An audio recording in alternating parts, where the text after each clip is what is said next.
Hello friends. और आज हमारी हिंदी साहित्य का इतिहास आचार्य रामचंद्र शुक्ल की सीरीज़ की तीसरी क्लास है। आज हम पढ़ेंगे आदिकाल प्रकरण 1। इसका नाम है सामान्य परिचय। प्रकरण 1 सामान्य परिचय। प्राकृत की अंतिम अभ्रंश अवस्था से ही हिंदी साहित्य का आविर्भाव माना जाता है। प्राकृत जो स्वभावतः चली आ रही भाषा उसे प्राकृत कहते हैं, जो आमतौर पर पहले के टाइम पे लोगों के घरों में बोली जाती है, वो भाषा प्राकृत भाषा कहलाती थी।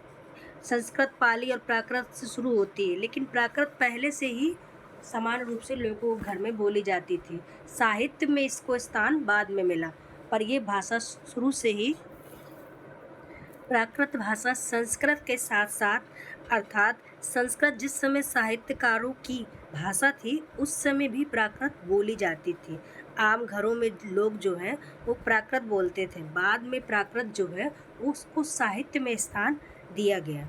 तो प्राकृत की अंतिम अभ्रंश अवस्था से यानी 11वीं शताब्दी से हिंदी साहित्य का आविर्भाव माना जाता है, ऐसा आचार्य रामचंद्र शुक्ल जी कहते हैं। उस समय जैसे गाथा कहने से प्राकृत का बोध होता था, वैसे ही दोहा या दूहा कहने से अपभ्रंश या प्रचलित काव्य भाषा पद समझा जाता था। ये सबसे इम्पोर्टेंट कोटेशन है और ये काफ़ी बार एग्जाम में पूछा भी गया है, तो ये आप पूरा कोटेशन आप याद रखेंगे। इसमें कई बार आपसे ये पूछा जा सकता है कि अपभ्रंश का जो है वो छंद कौन सा है। इसमें दिए भी है, जैसे उस समय जैसे गाथा कहने से प्राकृत का, वैसे ही दोहा। तो अपभ्रंश का जो अपना छंद है या फिर उस समय जो प्रसिद्ध छंद था वो दोहा छंद है। अपभ्रंश या प्राकृत आभास हिंदी के पदों का सबसे पुराना पता। प्राकृत आभास का मतलब है वह हिंदी जो प्राकृत से चली आ रही विशेषता से है, जो प्राकृत से ही जो प्राकृतिक रूप से चली आ रही है। कब जो हिंदी के पदों का पता जो है सबसे पुराने पता तांत्रिक और योग मार्गों बौद्धों से। तांत्रिकों से आपका तात्पर्य है सिद्धों से। तांत्रिक मतलब सिद्धों से, और योग मार्गी यानी जिन्होंने पतंजलि की योग मार्ग को अपनाया था वो कौन थे? नाथ थे। तो नाथों की सांप्रदायिक रचनाओं के हैं। सांप्रदायिक रचनाओं का मतलब है जो वो अपने धर्म के प्रचार के लिए और उसकी प्रशंसा के लिए लिखते थे, उन रचनाओं को सांप्रदायिक रचना कहा जाता था। विक्रम की 7वीं शताब्दी के अंतिम चरण में लगता है। तो अपभ्रंश और प्राकृत अभ्यास हिंदी के पदों का सबसे पुराना पता सिद्धों और नाथों की सांप्रदायिक रचनाओं के भीतर लगता है।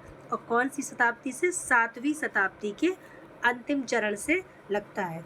मुंज और भोज के समय संवत 1050 के लगभग तो ऐसी अपभ्रंश या पुरानी हिंदी का प्रचार शुद्ध साहित्य या काव्य रचनाओं में भी पाया जाता है, ऐसा शुक्ल जी कहते हैं।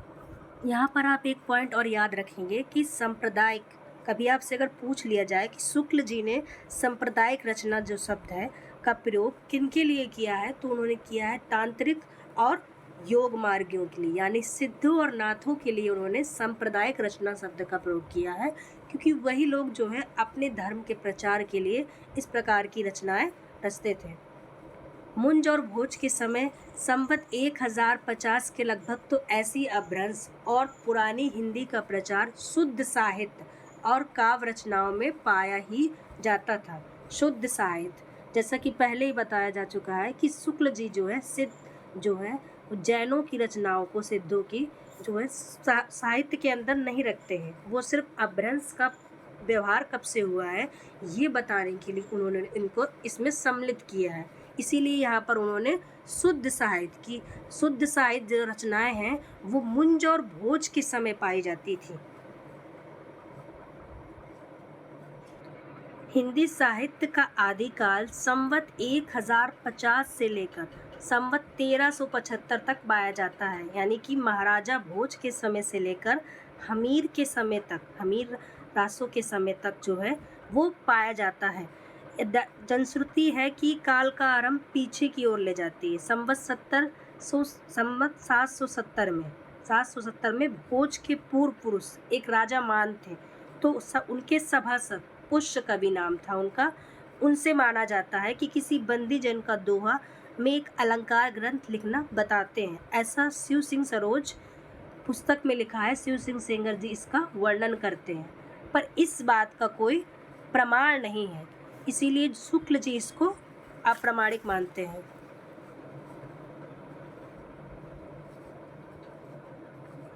इसीलिए शुक्ल जी का कहना है कि 150 वर्षों के भीतर तो किसी भी रचना में कोई विशेष प्रवृत्ति का निश्चय नहीं था कि कोई एक विशेष प्रवृत्ति लेकर चले। कोई धर्म का वर्णन कर रहा है, कोई नीति का वर्णन कर रहा है, कोई श्रृंगार का वर्णन कर रहा है, कोई वीर रचनाएं लिख रहा है। कोई भी एक विशेष प्रकार की प्रवृत्ति लेकर रचनाएं नहीं रच रहा था कि सब एक ही उसमें परंपरा में रचनाएं रचें।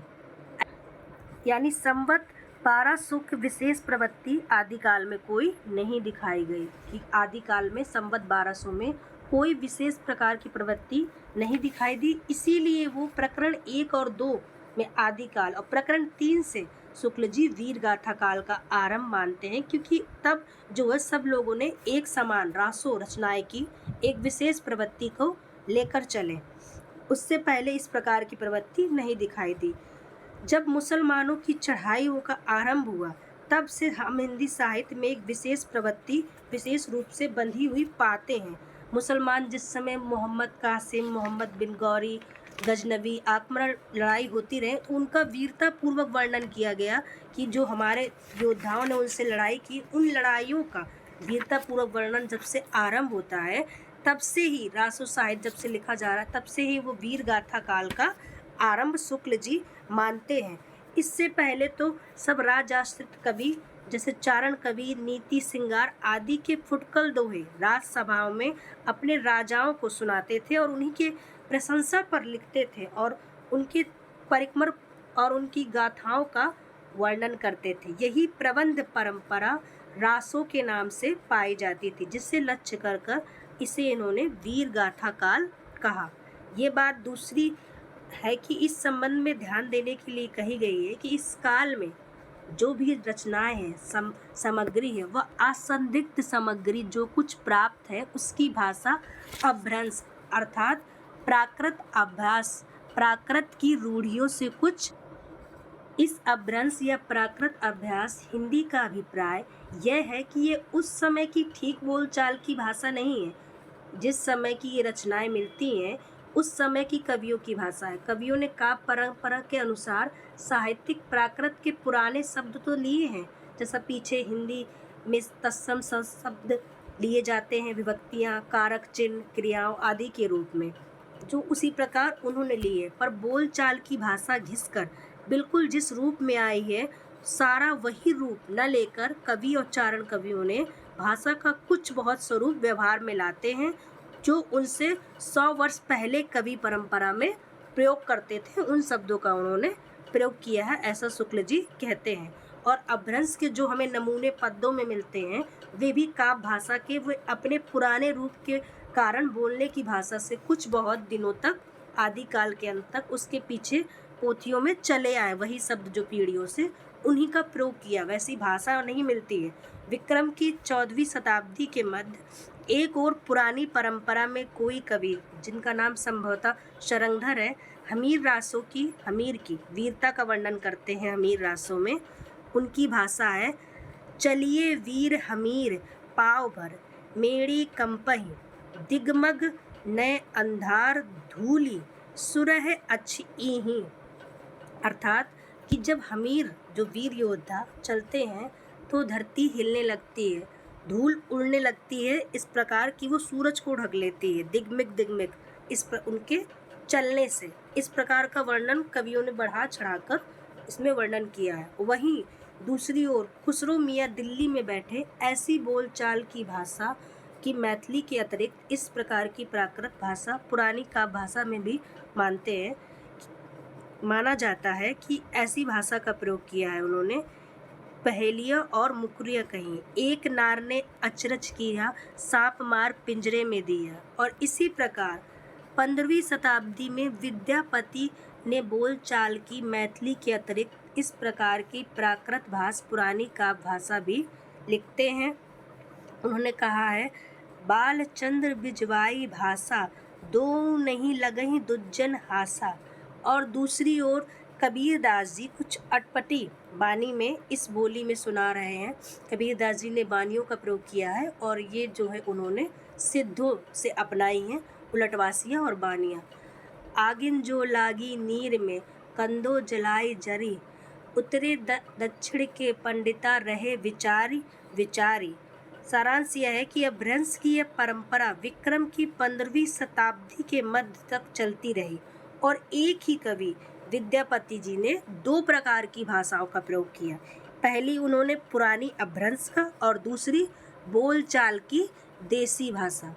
तो आप ये याद रखिएगा कि विद्यापति ने जो बोलचाल की भाषा का प्रयोग किया है उसे उन्होंने देसी भाषा कहा है, उन्होंने ये बात याद रहे। इन दोनों भाषाओं का भेद विद्यापति ने स्पष्ट रूप से इसमें उन्होंने किया है। देसिल बयाना सब जन मिठ्ठा, तय तैसन जपहूँ अवहट्टा। अवहट भाषा का हमने प्रयोग किया है, अवहट अपभ्रंश। विद्यापति ने अपभ्रंश से भिन्न बोलचाल की देसी भाषा का प्रयोग किया है जो सबको मीठी लगती है। इससे वैसे ही अपभ्रंश और देसी भाषा का मिला हुआ रूप कह सकते हैं। विद्यापति ने अपभ्रंश से भिन्न प्रचलित जो बोलचाल की भाषा को भी देसी भाषा कहा है और इसी अर्थ में हम इस शब्द का प्रयोग कहीं कहीं आवश्यकता अनुसार करते हैं। इस में पहले आदिकाल के समान प्रकरण में इस प्रकार उन्होंने अपभ्रंश भाषा का वर्णन किया है और इसके बारे में शुक्ल जी ने बताया है।